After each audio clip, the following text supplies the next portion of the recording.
When you talk about Hayward, obviously, I know fans are kind of disenchanted with him. He's had some just brutal luck, really. Like, it's not like these injuries he's suffering because he's like frail or like, like it's just brutal luck. Mm-hmm.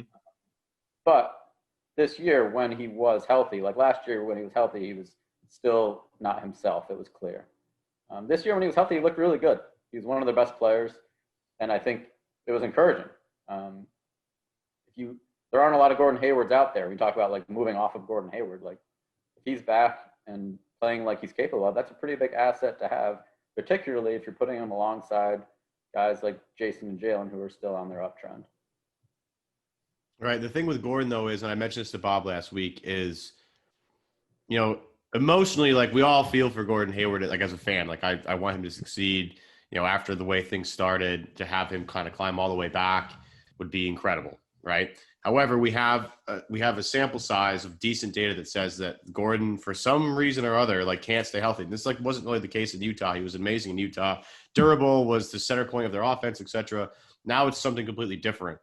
And the one thing with Danny is we know he's not afraid to trade anybody. The Isaiah Thomas example will always linger around because it was a deal that Danny made because he saw a way to get better. And, as much as we all love Isaiah Thomas, Kyrie Irving was, I think, a little better of a player than Isaiah Thomas at that particular point. And I think he's better now.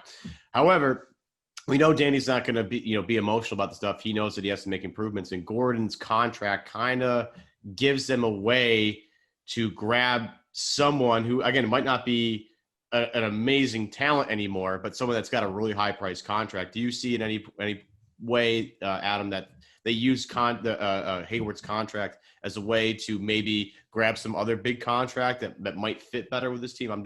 The Gordon Hayward dilemma seems like one that's going to linger over this team until the season starts.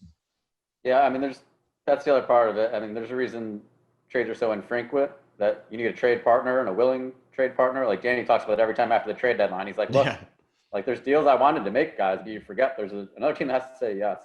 But I think, honestly, they're still high on Gordon. I think they see the value he brings beyond, Brad's longtime relationship with him and all that type of stuff. They see the value he brings and they believe in him. And they feel like he's an essential piece to what they're trying to do. So obviously this will be an important offseason for him to, obviously his ankle shouldn't linger. That's not, it was a sprained ankle. It was a bad sprained ankle that he needed a few more weeks on, but it shouldn't be something that whenever next season starts, which is going to be months from now, that is still an issue. So my feeling is, and they might feel otherwise, but the sense I've gotten from the organization is they still are big Gordon guys, and they want to make this work with Gordon Hayward.